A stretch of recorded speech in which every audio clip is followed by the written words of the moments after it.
LBC. From Global, leading Britain's conversation. This is Cross Question. Good evening, I'm Miraj. You're listening to LBC. This is Cross Question. Joining me on the panel this evening are Rachel Shabi on my left, the journalist and author who always speaks a lot of sense. I'm sure you've heard her many, many times. Delighted to have her in the studio this evening. David Simmonds, Conservative MP for Ruislip, Northwood and Pinner, also an executive member of the 1922 committee, and he's not wearing a grey suit. It's a blue one. I'm very disappointed, David.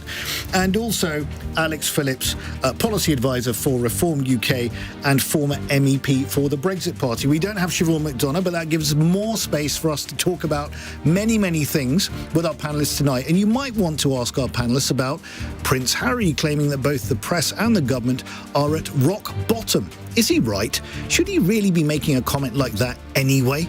Members of the business lobby group, the CBI, overwhelmingly backing its plans to reform from its sexual misconduct scandal, the suspension of an MP who broke COVID lockdown rules, which is set to trigger a by-election battle between the new SNP leader Humza Yousaf and the resurgent Scottish Labour Party. And if there's anything else that you want to talk about, you're very welcome to ask them. You might even want to ask them about the new houses being constructed in May being at the lowest level since the first lockdown began. Anything else on your mind, feel free to ask our panel. And don't forget you can watch us on Global Player as well. Or 0345 6060 973 or text 84850. 973. Tweet at LBC. Text 84850. Cross Question. Watch on Global Player. This is LBC. Okay, so let's get cracking with Hassan Is Westminster with our first question. Hassan, what would you like to ask? Yeah, hi. My question was, Jamie Driscoll, the mayor for North of Tyne, has been blocked by the Labour Central Office from standing again to defend the seat that he won because he shared a platform with Ken Loach, the legendary sort of filmmaker and anti-racism campaigner. So should Jamie run as an independent if he's been blocked to stand? Okay, so the question is, should Jamie Driscoll, the Labour mayor, being prevented from standing again, becoming an independent candidate? Should he be allowed to, should he be prevented from standing again? Jamie Driscoll is currently the mayor of the North of Tyne Combined Authority. He's been excluded from the list of possible candidates for the new larger role of the mayor of the North East. He's been described as the last Corbynista standing in the Labour Party. Well, I've got to come to Rachel Shabi first on this one. Rachel. Well, first of all, I think it's absolutely shocking and appalling that he's been blocked from standing. That goes against the natural democratic processes that the party has. The idea that, a central committee in London will decide on behalf of another part of the country who they can even select, never mind who they would have, just goes completely against any Labour Party claims to be trying to democratise and increase the democracy and connect people to politics. Secondly, the idea that someone like Jamie Driscoll or anyone else should be guilty by association, I think we can call that McCarthyist. Because what has Jamie Driscoll done? Actually, he's been on a platform with a filmmaker to discuss a film about the north of England, a new film. You would think that would be very pertinent to his constituents, who he serves very well and among whom he's very popular, by the way. The idea that someone in politics should not be able to stand next to someone else and then be guilty by association. And can you imagine the hundreds and thousands of people that politicians stand next to and share panels with on a regular basis as part of the job? It's absolute outrage. It's factional. It's using anti-Semitism as a political tool. Nobody who really wants to tackle anti-Semitism would do so in this way. What is the actual specific issue? It's the fact that he shared a platform with Ken Loach, who's the filmmaker. Is that the fundamental issue here? Well, that's the thing. It's very hard to say. It's very hard to see because there's such a lack of transparency about this process. So I don't think officially that was the reason given. However, we've seen many briefings from friends and allies of the leadership that was indeed the case. If it is the case, they should just come out and say it, and then we can have that conversation. But it's the opacity that I think is fueling part of the problem. And, nobody wants to be accused of being a racist or an anti-Semite. And I think just the whiff of it, just the association of it is so damning and can have such a chill factor that people just don't know what to say for fear of being tarred with the same brush. And again, anyone who wanted to tackle anti-Semitism would not do it in that way. Nobody genuinely interested in the issue would tackle it like this. I think, obviously, you could argue, couldn't you, Alex Phillips, that Keir Starmer is very sensitive about that issue of anti-Semitism. I think what's going on here is the Labour Party, for the first time in a very long time, can sense an election victory on the horizon. And they are really enforcing what they believe is their own internal party discipline. They want to get the right people in the right seats to maximise on the potential they have to actually take the next election. I can't comment on the decision-making process in the Labour Party. I've never been involved with it. But what strikes me actually is if Jamie Driscoll has built up a huge personal following, then there's a big risk to the Labour Party. If he does run, actually it's going to potentially split their vote. We live in an open democracy. Anybody with the right amount of support and deposit has the entitlement to stand up and say, I want to represent a voice in my community. And so it's up to Jamie Driscoll now if he chooses to do that. And in many respects, it might be a test of his own party loyalty, whether he's going to say, OK, fine, they've made a strategic decision based on whatever reason that they have chosen. And actually me running could potentially prevent them taking a critical seat. Of course, the northeast of England is critical for the Labour Party. A lot of the red wall was taken by the Conservatives in the last election. And so he's got a big decision to make now, whether he wants to potentially risk his party having that seat, or whether he thinks that I'm here to represent people who back me, who like me, and who I'm doing a good job for. So, but isn't it slightly different, Alex Phillips, the difference between standing as a mayoral candidate and standing in seats for Parliament? I mean, is it different? I mean, Ken Livingstone comes to mind when he had that big fallout when Labour was putting up Frank Dobson in the first mayoral election for London, and he fell out. He decided to stand himself and won 2 elections after that. Yeah, I mean, there is a difference in many respects with what the role entails. And in some respects, the mayoral position is very much an ambassadorial position as well. You become a big figurehead for the region, and fighting in a constituency on a party political basis is indeed very different. But at the end of the day, it is a democracy. And if somebody wants to represent where they're from or where they represent, then it should be open for them to do so. I think the big question now is if he chooses to go down that route. Now, David, you've got a lot of experience of local government. Before you came into Parliament, you were Deputy Leader of Hillingdon Council, so you understand the local politics and the vicissitudes of local politics extremely well. What do you think Jamie Driscoll should do in this particular situation? Clearly, he's going to have to make a decision about what his next steps are. Like others, I'd say the decision itself is an internal matter for the Labour Party. Conservatives don't really have a strong view about that. There's been some positive feedback about the work that he's done as an elected mayor in this context.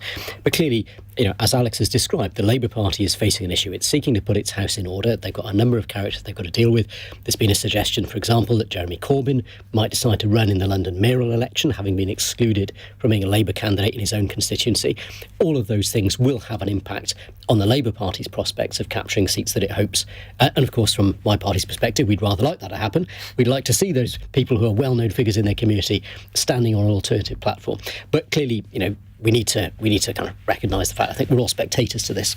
Can you understand, David, from the perspective of the Labour leadership, that they want to maintain, Alex talked about the election coming out, cast iron discipline ahead of that election because it is within their sights that they could win, and they don't want to take any chances? But they've clearly got a long way to travel, and we've seen the well-documented problems they've had, even within their Labour parliamentary party, that Keir Starmer and his colleagues have been trying to deal with. And I think we recognise any party that hopes to win an election needs to demonstrate that it's united, that it's got a clear, consistent plan for government, and they've got a long way to travel before they can convince the public of that. Hassan, quick comment from you on what you've heard from the panel.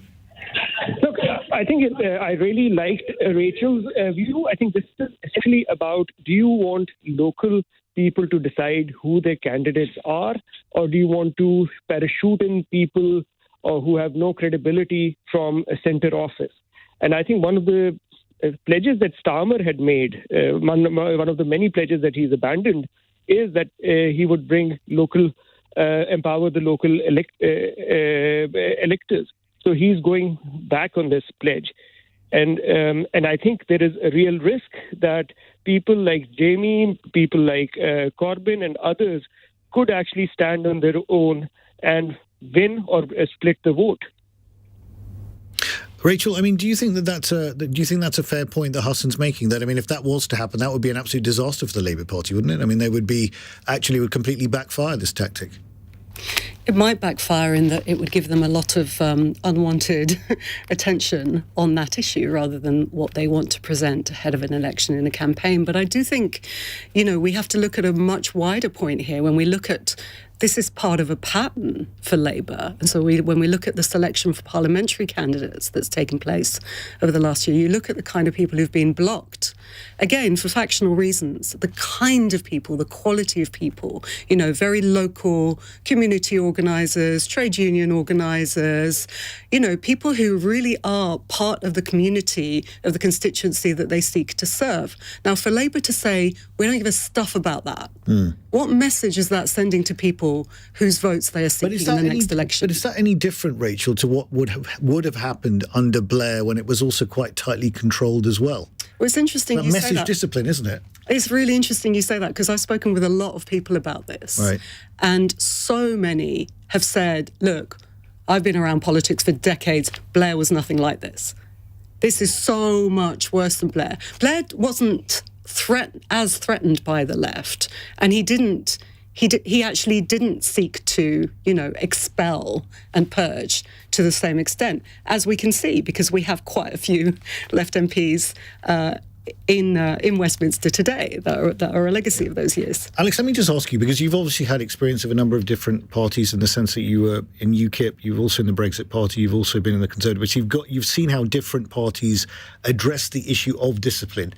Do you have sympathy with the Labour leadership on this? Well, what struck me during the course of this conversation is the fact that what you have in a two-party system dictated by first past the post is what I call a sort of corporatisation of political parties, where they say, we're going to be a broad church, but somehow they've got to bring all of these various factions together. The Conservatives have had this through the Liz Truss period, and before that, of course, over Brexit. The Labour Party are now having this when it comes to the more socialist wing and the centrist wing.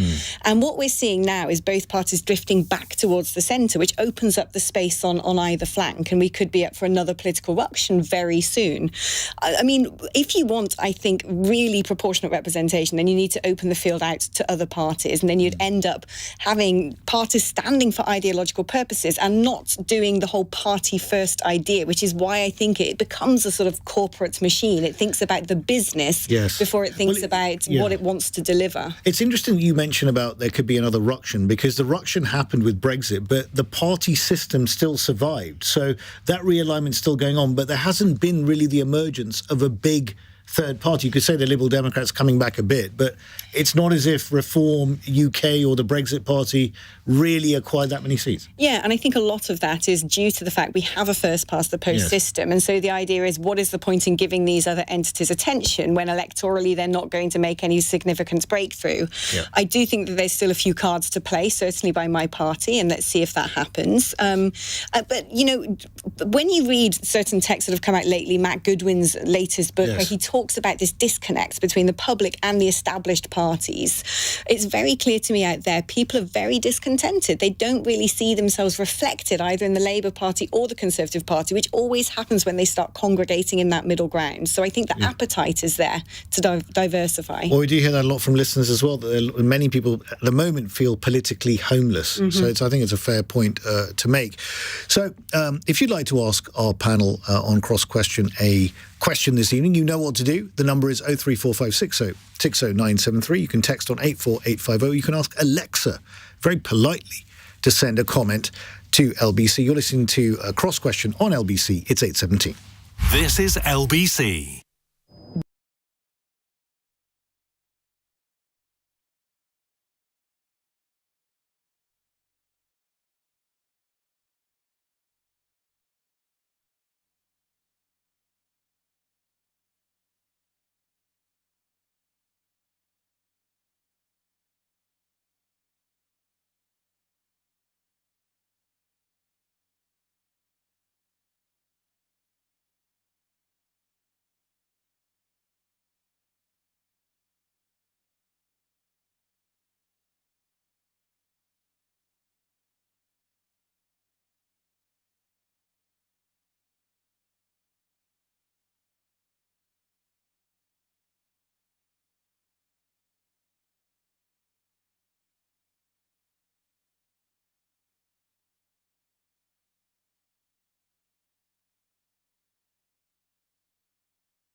Cross Question on LBC.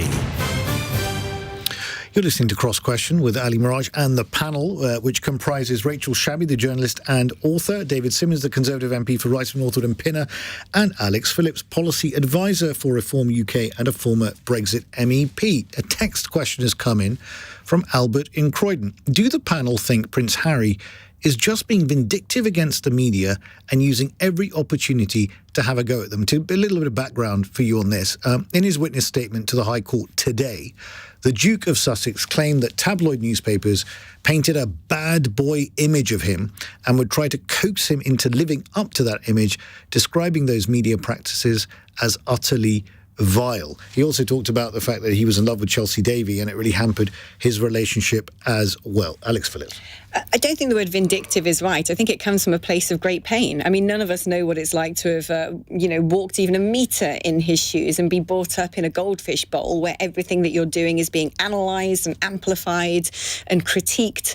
And that must be incredibly difficult. But I do think in many respects it is ill-advised. And I think that the difficulty that Harry now faces is he's capitalised and cashed in on basically selling his privacy and the privacy of his relatives for millions and millions of pounds, and is now trying to make the case for privacy. And that is where the contradiction lies. I think to call Harry vindictive is probably not truly understanding what he's been through, but certainly the way he is behaving now is not actually helping to advance his case. You're saying it'd be difficult to imagine walking a mile in here. I'd love to walk a mile in Prince Harry. I don't know if you would, actually. I'm not sure. Well, I do understand the point you're making about scrutiny and living in the public eye like a goldfish bowl and not being able to have any sort of relationships without the prying eyes of the press on you all the time. David Simmonds. Well, you can't have it both ways, and I think that's what this has highlighted, that he's become a media celebrity. It's the basis of his wealth, his new lifestyle, and is then complaining about it. And, I wish him the very best. He said he wants to be more of a private citizen. He wants to be focusing on being a dad. I wish him the best with that. But clearly, if he's going to do that successfully, being all over the British media continuously is not going to help that. So he probably needs to make a decision at what is the point at which he steps back from this, adopts the role that he says he wants to adopt, and enables the rest of us, frankly, to get on with our lives and our jobs, which are rather more important than following a bit of a celebrity circus. But David, I understand, but to be fair to him, he's talking about things that happened before he decided to supposedly take a step back from the royal family. He's talking about things that happened years ago when he was growing up, when he was trying to have relationships with different kinds of people. So does he have a point about press intrusion? I know that they're public figures, but are there limits to the level and the lengths that the press will go to get a story? He's 100% right, and a number of the things that are being talked about were criminal offences when they happened. And we've seen journalists being jailed. We saw the News of the World as a newspaper going out of business completely as a result of its involvement in phone hacking. So it's absolutely right where there's evidence that those things are worked through. However, this is one of those things which, in my view, would be better dealt with just behind the scenes, let them work through it in a business-like manner, deal with the issues, put them to bed, and enable him and everybody else to get on with their lives, rather than this being an ongoing part of a media circus that often feels like it's fueling that fire rather than helping to damp it down. Rachel, let me just put this to you, which is Prince Harry was quoted today. He says, "You start off as a blank canvas while they work out what kind of person you are and what kind of problems and temptations you might have. You're then either the playboy prince, the failure, the dropout, or in my case, the thicko, the cheat, the underage drinker, the irresponsible drug taker. The list goes on." He's got a fair point, hasn't he? I think he has a lot of fair points to make in this. I completely disagree with much of what's been said so far. Look, I know people have very different opinions about the Sussexes, and, whatever your opinion about them, what he's trying to do here is raise awareness of a very grave issue that affects people far beyond, him and his high-end lifestyle, but affects a lot of regular people as well. And he's doing it because he can. Lots of people who've been vilified and abused by our gutter press cannot stand up in court and do what he's doing. Our press has that reputation of being in the gutter for a reason. The way it treats people in this country, the way it can pounce on someone and destroy their lives, the hacking scandal for which there was never really a legal reckoning, for which there were no legal consequences for the media, for the gutter press. We had Leveson, though. Yes, and what happened after that? Well, Indeed, a fair point. So I think that he's doing this because he can. And the consequences go far beyond him. It's going to affect far more people and actually the state of our democracy. You think this is life's work now? Did you think he sees it as his mission now to do this? You know, maybe. I think he has a lot of missions. You know, some of them are personal, some of them are political, some of them are, you know, wider purpose. And I think this is one of them. The texture of the way the media deals with stories and public and the right to a public life and also politics massively needs to change. It is doing us a massive disservice. And I think he is doing the public a service in bringing this to light. Well, it's an interesting point. I mean, I think this the trial's going to run, and we'll see what comes out from it. But I think he's raising some very interesting points, and he's the first royal in over 100 years to take the stand in a court trial. So it's going to be fascinating to watch. Our next question is a text question from Albert. No, not from Albert. I think Jane in Cheltenham, rather, who says even the Brexiteers can't agree about how Brexit should be done now, with Kemi Badenoch hitting back at Tory MPs wanting a bonfire of EU laws by saying she's not an arsonist. Is Brexit anything other than a farce now? Well, given the fact that Kemi Badenoch's been mentioned here, David, I've got to come to you. Well, Brexit was always all things to all people. I think what this has demonstrated as the government, as Parliament's begun to get to grips with it, is that we need, again, to work through this properly. And we've seen the EU retained law bill, which this refers to, that as government initially proposed, let's just repeal everything. And then, of course, business came along and said, well, if we do that, that affects our ability in particular to export goods to key markets across the world. There's a huge impact on the economy of the United Kingdom if we do that, particularly if we do it without having put clear plans in place for what the successions would be. So I think Kemi has done exactly the right job. She's gone away and said, what are the things that we think we can get rid of that won't have that big negative economic impact? What are the things that we should be proceeding with? And of course, key slogan that was put forward in the Brexit referendum was about take back control. So the idea that you would return control to Parliament in Westminster and then delegate it all to be done out of sight, out of mind by ministers without Parliament having any kind of scrutiny role of it was clearly never going to be acceptable. But they did say that they were going to abolish the 4,000 odd laws, and they're not doing that. They're abolishing fewer than that. I mean, 700 odd, I can't remember what the number is, but it's certainly not 4,000. Do you think that this is actually going to damage Kemi Badenoch's leadership chances? Because we all know that she wants to be leader of the party. Well, she may well, but I think we've got to think about what's in the interest of the British people. And in my view, Rishi Sunak's absolutely spot on with this. This is not about rhetoric. This is about what is in the interest of our economy. And when you've got British businesses, big exporting companies saying this is going to really hamper the work that we are doing, selling goods to key markets across the world, if we simply abolish these regulations so our customers don't really know whether our products meet those standards, that has a major impact on our economy. So we need to make sure that we are making decisions case by case in the interests of the British people, and that those decisions are made under the scrutiny of the Parliament in the United Kingdom, as was promised at the time of the referendum. Alex Phillips, former Brexit MEP. Is Brexit anything other than a farce? I wish it was. No, do you know what's interesting? And I'm going to disagree with David here. I do actually think the retained EU law bill was rhetoric. It was a gimmick because they're finding 4,000 regulations down the back of the sofa when you've got hundreds of thousands which have been implanted into UK statutes. And actually, talking about going on a case-by-case basis and sectorally, if you look at the news out just today about foreign investment in the City of London in the financial services sector, that was one area where we had no deal with the EU, no deal whatsoever. And so the government got together and said, right, what do we do to boost growth in this sector? And they came up with the Edinburgh reforms, and that's attracted a lot of business. Now, when you look at the car manufacturers saying we're stuck between a rock and a hard place, they're actually pointing at the withdrawal agreement, which I know extremely well. And the problem with the withdrawal agreement is, on one hand, it stops under extant EU competition regulation, the UK government being able to put a lot of taxpayer-funded subsidy and finance into critical sectors. And at the same time, in that withdrawal agreement, it demands that on a growing basis, year by year, cars produced in the UK have UK or EU-based components. But if we can't subsidise things like creating big battery plants for new electric vehicles, and then you have to get those components from China, we are then stuck with only being able to export to the EU with tariffs. And actually what the car manufacturers were saying is Brexit isn't necessarily the problem, it is the lack of an ambitious post-Brexit industrial strategy. So we're not taking advantage of the Brexit. The Brexit dividend has not arrived. I really don't think we are. Right, and I think that there are so many opportunities that we could take, as has been, I think, exhibited with what's gone on in financial services, that we should be looking at future-proofing other markets. Rachel, do you disagree? I mean, you're never, ever going to get people who supported Brexit to say there's anything. I mean, it's so it's like an ideology. We're all Brexiteers now, aren't we? That has no contact with reality. So whenever you present them with reality, it's like, oh, well, it wasn't done right, or wasn't done far enough, or no, this bit was wrong, that bit was wrong. It's never actually the Brexit that was wrong. That is the definition of a fundamentalist, by the way. And I just think that what we're seeing in the UK is this just slow decline. Some things are nothing to do with Brexit. Some things absolutely are to do with Brexit, and some things are made worse by Brexit.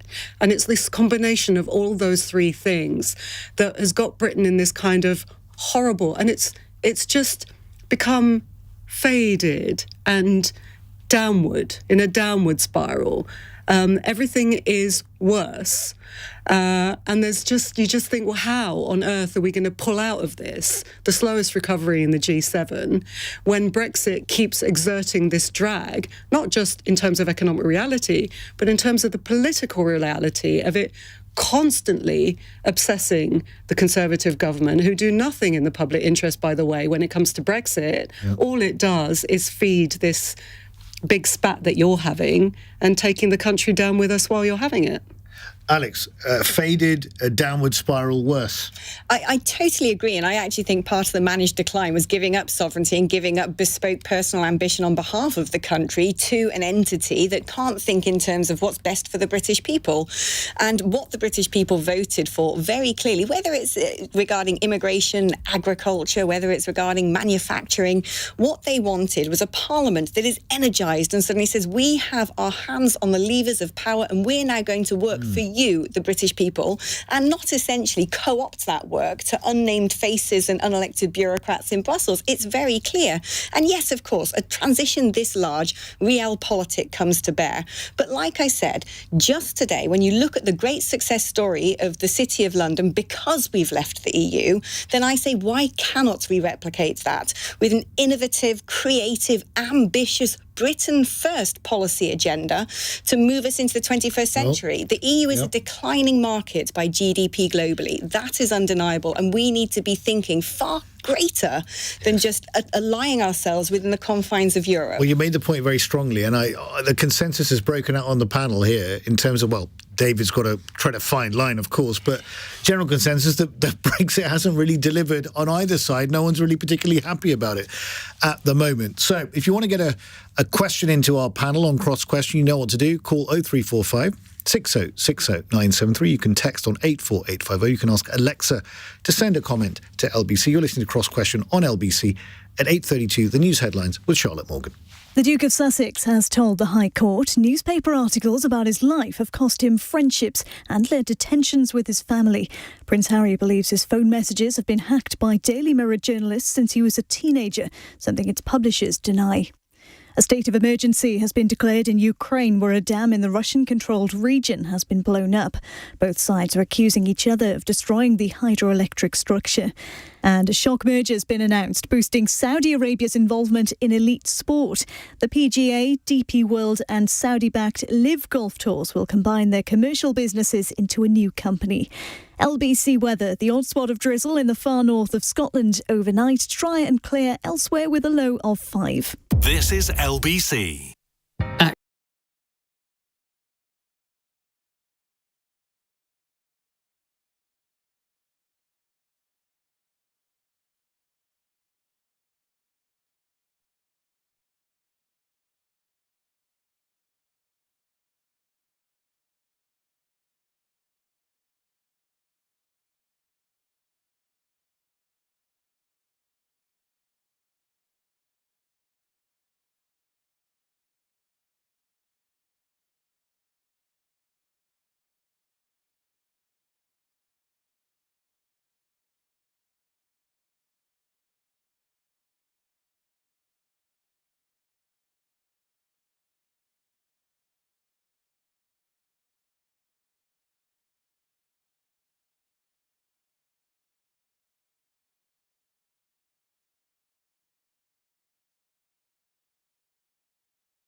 Cross Question on LBC. Call 0345 6060 973.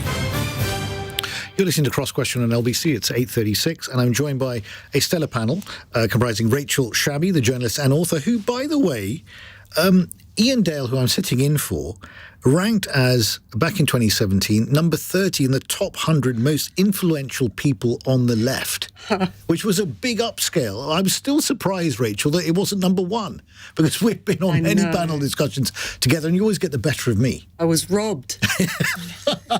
Very generous of you to say. There's always next year with Ian and the lists. David Simmonds, Conservative MP for Ruislip, Northwood and Pinner, where I actually grew up in Ruislip, and David and I have known each other for a very long time. We were both elected as councillors back in 1998 at the same time. How are you enjoying Parliament, David? It's a fascinating place, and it's great to be able to contribute on the national scene. Yeah. I know certainly you and I learned a lot about politics together. We did. As new entrants to that world.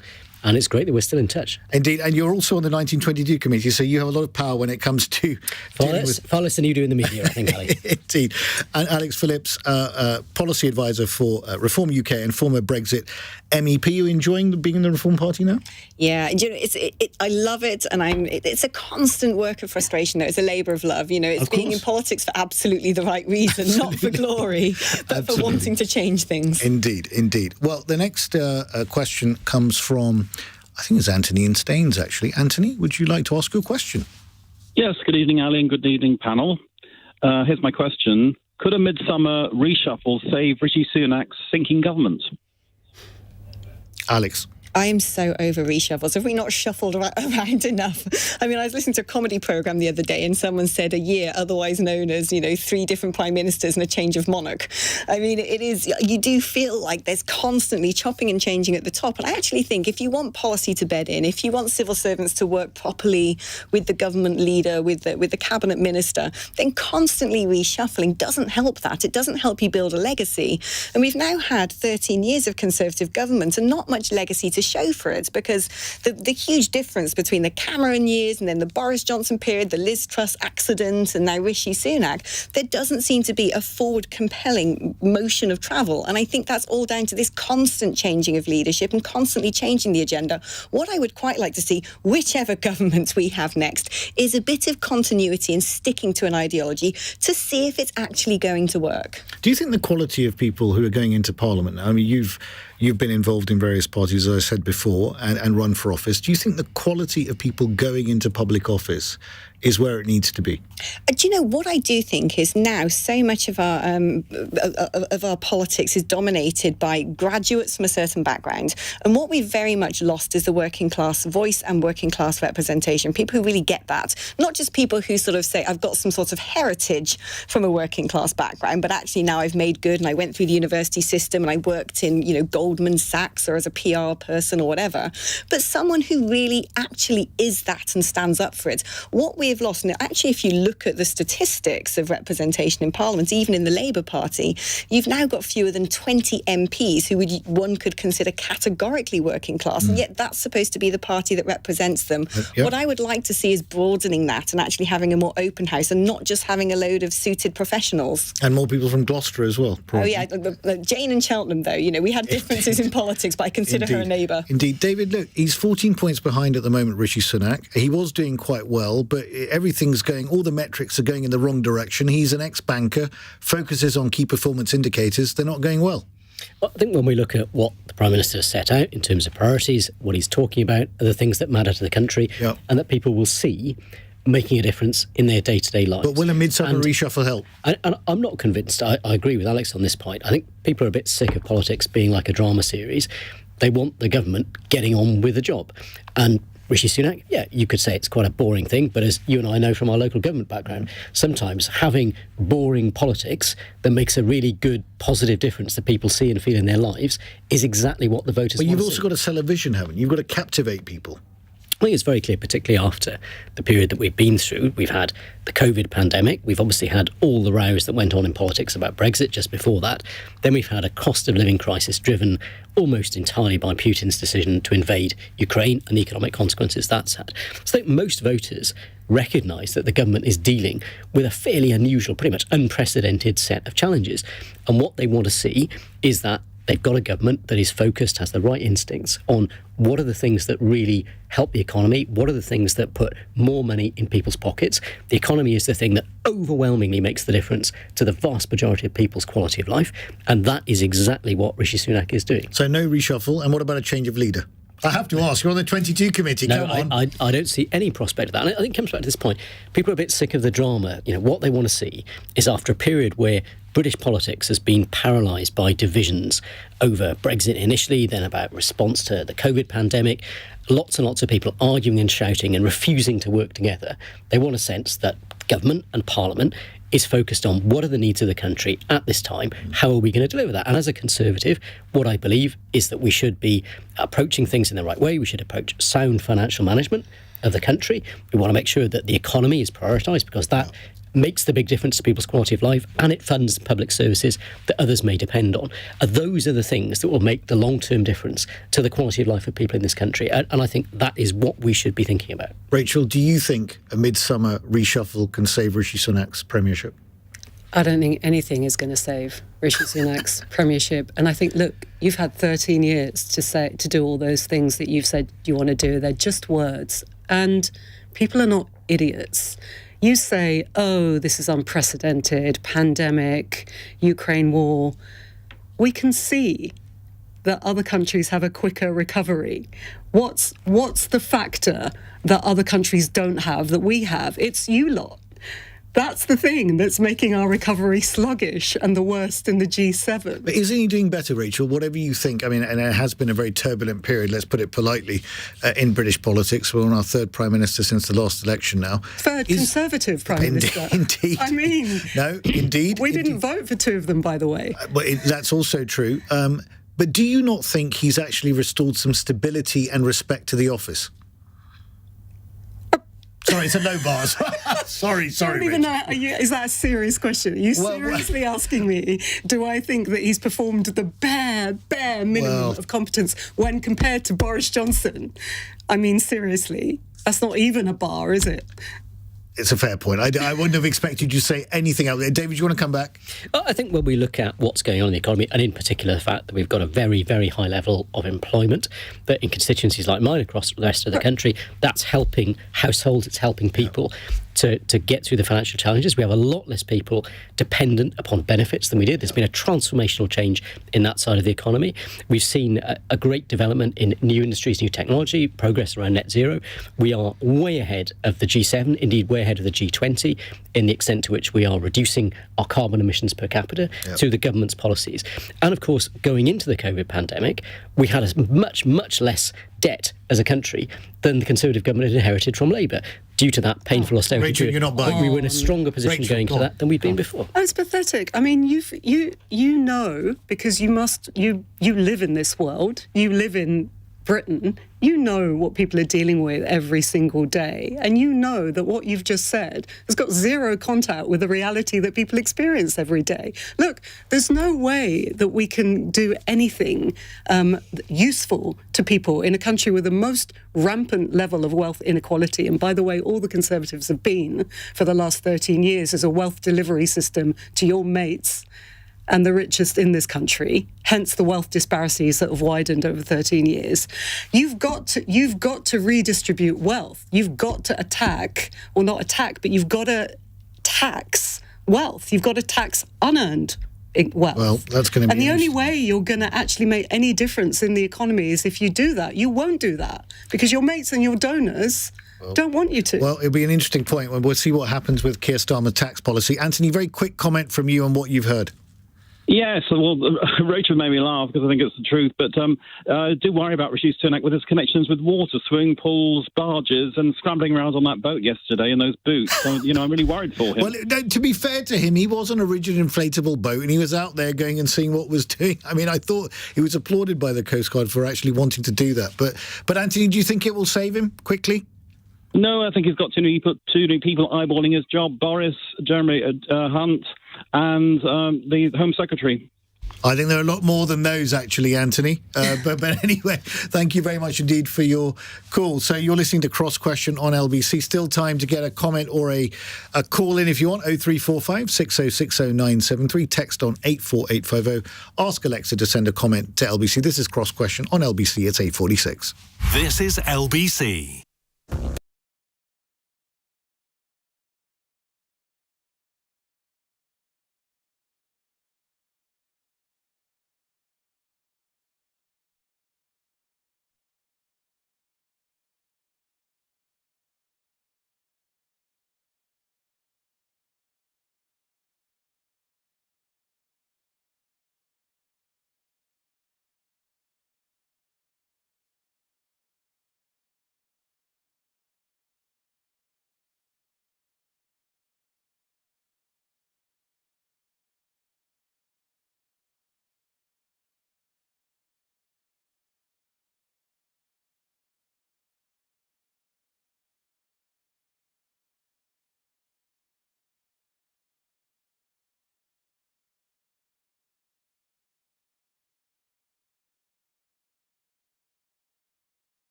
Cross Question on LBC. Text 84850.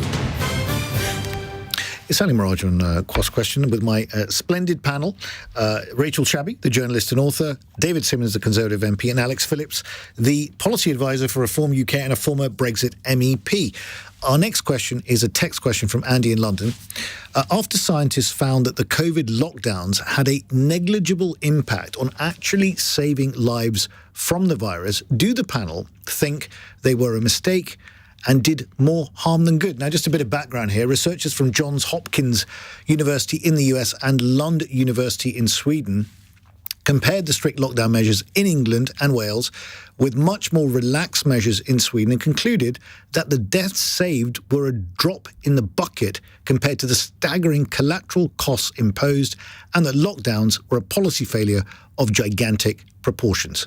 David Simmonds. The figures that they analysed suggested that it saved around 1,700 lives in the UK, and clearly if you were one of those 1,700 or a relative, this would be pretty important to you. But as a Member of Parliament who voted for the government's policy on this, I think it was always clear we were doing it on balance simply because at the time the science couldn't give us any definitive answer. And we looked at what was going on in countries like Sweden, where they had a more relaxed lockdown, and what was clear that there were also a lot of things that were different to do with things like population density that were influencing that. So we have to act in good faith in the light of the information that we have. What I'm hoping will come out of this is good information that can be used in future so that we know when faced with whatever the next kind of pandemic is, that we've got a better idea of how to make the right decision. It's a serious business, Alex Phillips, locking down an economy. I mean, it's a huge thing to do. Do you think it did more harm than good? Yes, I fundamentally do. And I opposed lockdowns from the beginning. That's not to say I had a murderous instinct and I wanted the vulnerable to be mingling with people and putting themselves at risk. But I always thought the blanket approach was fundamentally going to be a disaster. And yes, you can quantify the lives that might have been saved by lockdown. But what's very difficult to enumerate is all of the harms. And that also costs lives, actually, when people find themselves in economic deprivation, when people who are old and can't see relatives, and that sort of sense of loneliness actually often propagates an earlier fatality. And now you've got undiagnosed cancers and things like that. That is very hard to quantify. But what I do have sympathy with is this was a completely novel virus and nobody knew what they were doing. And the fact that the government went very much on the side of caution is not to be criticised and not to be blamed, because it wasn't done with the intention of creating this awful, post-lockdown symptom of economic malaise and so on and so forth, and undiagnosed illnesses. It was done with the right intention. But personally, I was always very sceptical of lockdowns and thought that actually shielding the vulnerable and allowing those... I mean, I'd had COVID extremely early on, like back in February before we even locked down. And I felt really, hampered by the fact I couldn't go out and be productive and be contributing to the economy, even helping other people, quite frankly. But it's all very well saying these things in hindsight. What I do hope is lessons are learned. And what we mustn't do is actually say, well, COVID's finished now. That was in the past. Let's forget about it. This COVID inquiry is going to be so important for learning lessons for the future. Alex, let me ask you. I remember when Boris Johnson was standing up there and said right at the beginning of this pandemic that be prepared to lose your loved ones before their time. And a shiver ran down my spine when he said that at that point. Right. I thought, what? We were terrified. Yes. I remember being terrified. Exactly. I remember being terrified those first 3 months. And at that point, I'd had COVID and hadn't realised it was COVID. I was like, why can't I smell anything? Why can't I taste anything? And so we were all terrified. And I think it's very easy to forget that. But certainly, I think after the first 3 months, I think that, as a journalist, I was closely following what other countries were doing. I was fascinated by the Sweden model. Yes. But I did think there was a lot of public and media browbeating as well, because everyone was pushing for harder and stronger and faster regulations. Yes. And it's almost like the other side was considered a sort of wacky tinfoil hat minority view when it should have been given a bit more thought. Rachel, what do you think? Do you think that it was, given the fact they had a negligible impact, these lockdowns, that it was worthwhile? I don't think that's a fact yet. I think that's the result of one survey, one study, which I will take with a pinch of salt. I think it's absolutely correct what other panellists have been saying, that there was an untold harm. I think it's still unknowable and unquantifiable, the impact of those 3 years have had on us as a society, but, individually, mental health, other forms of health, economy, livelihood, all the rest of it. Yeah. And at the same time, I think that it's worth remembering that a lot of the damage of the lockdowns was because the government locked down too late. It went against scientific advice several times and locked down slower than we needed to. And so the profound hardships that, we experienced to varying degrees, but, by the third one, we're all pretty fed up and miserable with it, was a consequence of government mismanagement. And I think it's important to remember that. Do you think they should go harder and quicker? Harder and quicker. And the other thing that's important to remember is that we went into it badly as a country because we have a welfare state that was battered, absolutely stripped to the bone by this government with austerity measures. And so all the things that should and could have protected us against this, the lockdowns and the pandemic, a welfare state, respecting and paying frontline workers for the work, the incredible work that they do, protecting those who are at the sharp end of the economy. All of those things we didn't have, and so it was worse. Well, I think they may come out in the COVID inquiry, because apparently George Osborne's going to be questioned about this, isn't he? About the austerity measures and the backdrop and the run-up to COVID and underinvestment in public. So that's all may come out in the discussion. Interesting question, Andy. Thank you for that one. Molly in Dundee has got another text question. Ian Blackford is standing down from Parliament, and the SNP might soon have to fight a by-election as well. Are they losing their grip on power? Now, the SNP's former leader in Westminster, Ian Blackford, announced this afternoon he's going to stand down. He's not going to be standing at the next election. Meanwhile, the independent MP, Margaret Ferrier, who was formerly an SNP MP, was kicked out of the party because she was suspended and has been suspended by the Commons for 30 days for breaking for the very rules that we were just talking about, the COVID lockdown rules. She will now face a recall petition which could trigger a by-election in her seat of Rutherglen and Hamilton West, where Labour would hope to challenge the SNP to win the seat. So this could be actually a very interesting point for the SNP versus a resurgent Labour Party, David. A resurgent Labour Party, and indeed the Conservatives, who are in a strong position in Scotland as well. I think the fact that Rishi Sunak as Prime Minister has been quite proactive in setting out how he wants to work with the Scottish Government, and indeed the devolved Assembly in Wales and in Northern Ireland once it comes back into operation, which I think reflects a confidence that the devolution settlement in the UK can be got going again. Now, the politics of this is clearly very complicated. The SNP essentially has become a single issue party. The only thing that they talk about is how Scottish independence would help them to address everything. Scottish independence means they wouldn't have left the European Union. Scottish independence means they'd have done different things on COVID. They might even have closed the border with England if it had enabled them to do that during the pandemic. Now, clearly, the question is then going to be from voters who are looking at what's going on with the cost of living. Why is it that the NHS in Scotland is performing worse than it is in England, despite the fact that the SNP government has tax-raising powers?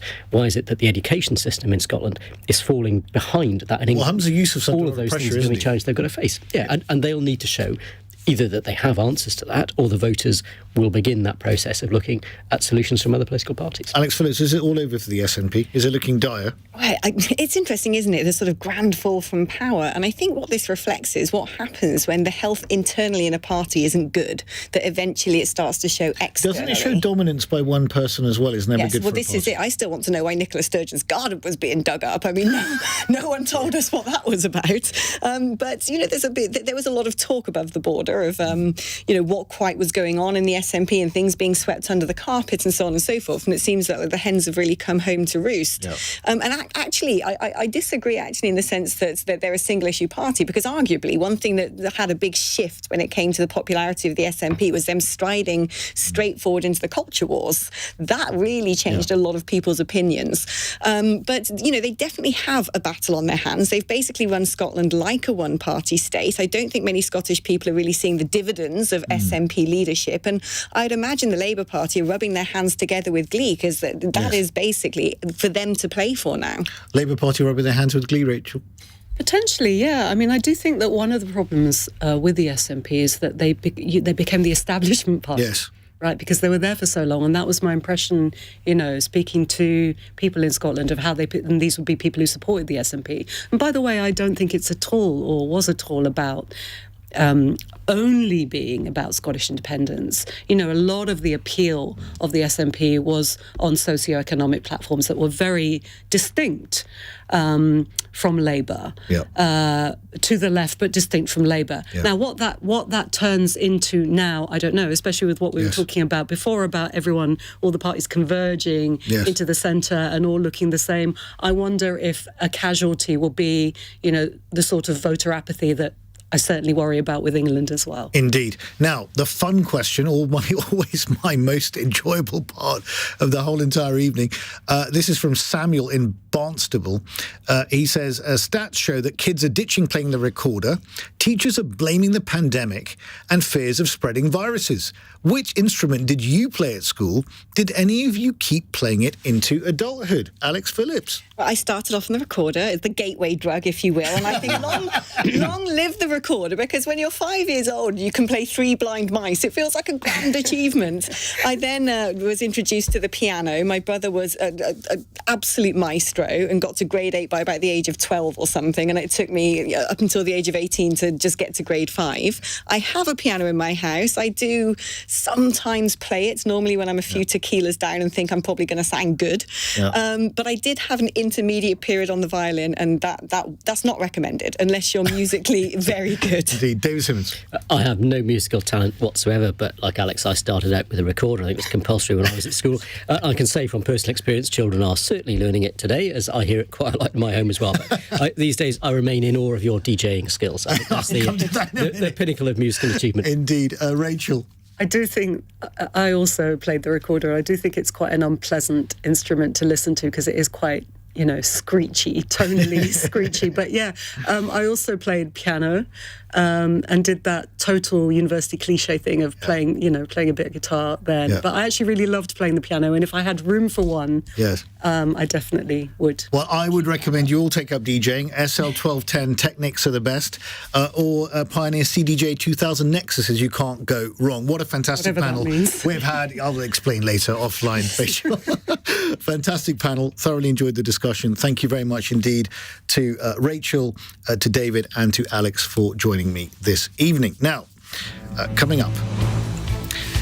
Should actors play roles only if they share the particular characters and the particular characteristics of the characters they represent? This is something that has been brought up by Michael Sheen. He's actually said, he's been born in Port Talbot, he's Welsh, as you know. He's saying, seeing people playing Welsh characters who are not Welsh, I find it's very hard for me to accept that. He also says that he finds it quite difficult that people from quite privileged backgrounds, for them to play compelling roles when playing characters from working class backgrounds. So should actors only be cast for roles if they share the identities and the characteristics of individuals they play? On your radio, on Global Player, and Play LBC. Leading Britain's conversation. This is LBC. From Global's newsroom at 9 o'clock. Prince Harry has spoken of his hostilities with the press, accusing tabloid press of being utterly vile. The Duke of Sussex has told the High Court he's lost friendships because of paranoia caused by unlawful tactics of gathering information. He's today been cross-examined in his phone hacking case against the publishers of The Mirror.